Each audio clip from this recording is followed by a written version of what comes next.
उस वीडियो में 6 क्वेश्चन बता चुके हैं। अब इस वीडियो में आपको 7वां नंबर क्वेश्चन बताना है, ठीक है। चलिए बोर्ड पर क्वेश्चन लिखा हुआ है कि उस एपी के प्रथम 22वां पद का योग ज्ञात कीजिए जिसमें डी बराबर 7 है और 22वां पद 149 है, ठीक है। देखिए बाबू, डी बराबर आपको 7 दिया है, ए 22 के मान 149 दिया है, नहीं प्रथम पद मतलब प्रथम पद को ये बोला जाता है, और 22वां पद मतलब एन का मान क्या 22 हो गया, तो ये 22 बराबर क्या जो कह रहा है बराबर 149, नहीं तो चलिए बाबू, तो इसके बाद एन बराबर 22 हो जाएगा, और कह रहा है 22वां पद का जो मतलब एसएन का मतलब एसएन बराबर क्या एस 22 निकालना है, एस 22 निकालना है बाबू। चलिए एस 22 निकालना है।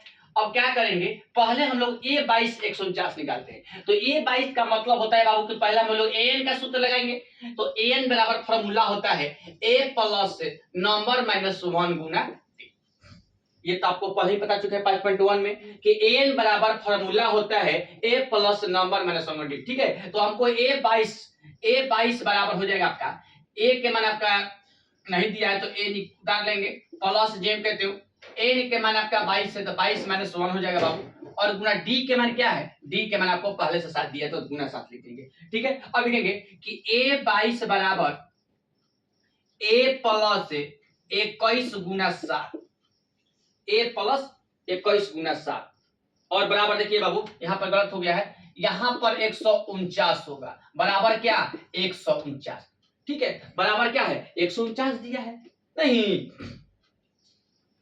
अब चलिए अब क्या करेंगे,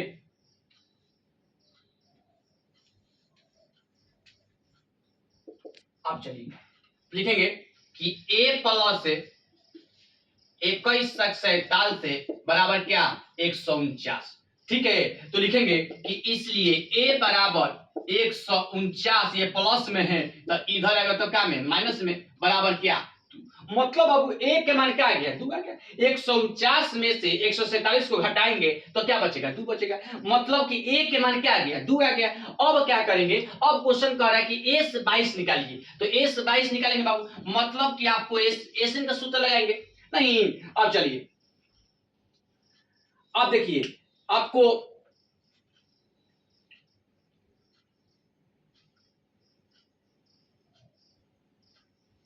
चलिए 2 आ गया तो एस 22 निकालेंगे, चलिए बाबू। तो इसके बाद हम लोग दूसरा फॉर्मूला यूज करेंगे। देखिए एसएन का फॉर्मूला आपको 2 पता है, ठीक है।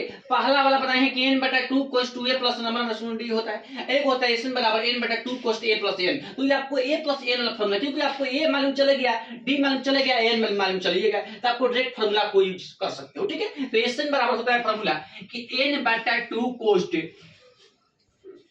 a प्लस an कहो चाहे a प्लस tn कहो चाहे a प्लस a कहो, ठीक है। बाकी यहाँ पर जो बाबू आपको बोले हैं क्लास में कि जो आपको यहाँ पर क्वेश्चन में दर्शाता है वहीं पर यहाँ पर, जैसे मान लीजिए आपको tn दर्शा रहा है तो यहाँ पर tn लिखेंगे, an दर्शा रहा है तो n लिखेंगे, और l दर्शाएगा तो l लिखेंगे, नहीं। चलिए अब क्या करेंगे, देखिए n का मान आपका 22 है तो 22 बटा 2 लिख देंगे, और ए के मान निकाले हैं तो 2 आया है, प्लस चिन्ह तो, और एन के मान बाबू क्या दिया है 149 दिया है तो 149 लिख देंगे, नहीं। इतना बात समझ में आएगा होगा। अब चलिए 2 के पावर में 22 कटा देंगे तो कितना बन 11 बार में, अब लिखेंगे कि 11 यहाँ पर कुछ नहीं तो गुना हो जाएगा, अब इसको जोड़ देंगे, 149 और 2 जोड़ेंगे तो आपका 151 होगा, नहीं। अब 151 में बाबू 11 से गुना करेंगे, चलिए 151 में और 11 से गुना करेंगे, 1 5 1 फिर 1 5 1 फिर 1 6 6 1, मतलब अब आपका 1600 क्या हो गया 61 आ गया, 1600 क्या आ गया 61 आ गया। मतलब क्वेश्चन क्या कर रहा था बाबू कि देखिए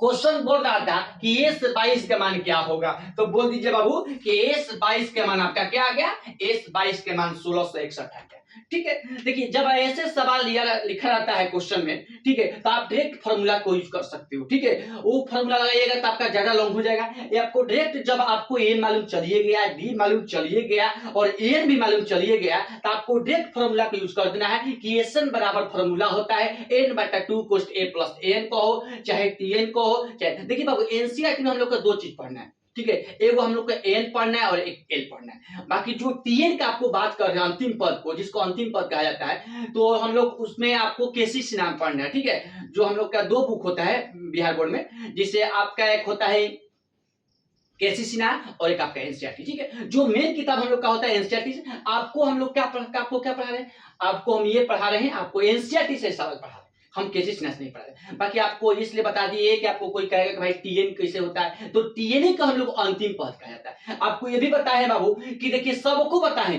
कि ए को हम लोग प्रथम पद कहा जाता है, डी का हम लोग सारांतर कहते हैं, और एन को हम लोग अंतिम पद। अंतिम पद मतलब क्या, सबसे लास्ट वाला पद, ठीक है। आपको क्वेश्चन दिया रहेगा सबसे जो लास्ट में पद रहेगा उसको हम लोग अंतिम पद कहा जाता है। तो अंतिम पद जो सबसे लास्ट में लिखा रहता है उसको हम लोग अंतिम पद माने, ठीक है। आपको देखिए जोग कहेगा तो आपको एसएन का सूत्र लगेगा, जोगफल कहेगा तो आपका दोनों सूत्र लगाना, एसएन का भी लगाना है और एन का भी लगाना है, जो पहले आपको बताए थे। तो पहले हम लोग जोगफल का रहता है तो पहले हम लोग एन का फॉर्मूला यूज किए थे और इसके बाद आपको एसएन का फॉर्मूला यूज किए थे। नहीं, बाकी यहाँ पर क्वेश्चन कर रहा है जोग निकालने के लिए, तो जोग निकालने के लिए क्वेश्चन बाबू बोलेगा आपको एक ही फॉर्मूला यूज करना है, जो फॉर्मूला होता है कि एसएन बराबर एन बटा 2 cos 2a plus number minus D, एक होता है एन बटा 2 cos a प्लस a, ठीक है। तो आपको दोनों फॉर्मूला कब यूज होगा ये भी आपको क्लास में बताएं कि फॉर्मूला देखिए जब आपको डायरेक्ट ए का मान, डी के मान और अंतिम पद मालूम, एन का मान मालूम चल जाएगा तो आपको डायरेक्ट फॉर्मूला लगा देना, ठीक है। आपको ए मालूम है, एन मालूम है और एन भी मालूम नहीं है तो आपका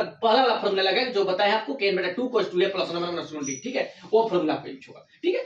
तो ये आपको क्लास में समझ लिए होंगे, ठीक है। इसको बोर्ड पे उतार लीजिएगा। ये आपका बाबू 7वां नंबर क्वेश्चन है। इस टॉपिक में आपको 20 को सवाल पढ़ना है जिसमें आपको 7वां क्वेश्चन बताएं और इसके बाद नेक्स्ट वीडियो में आपको 8वां नंबर क्वेश्चन बता रहे हैं।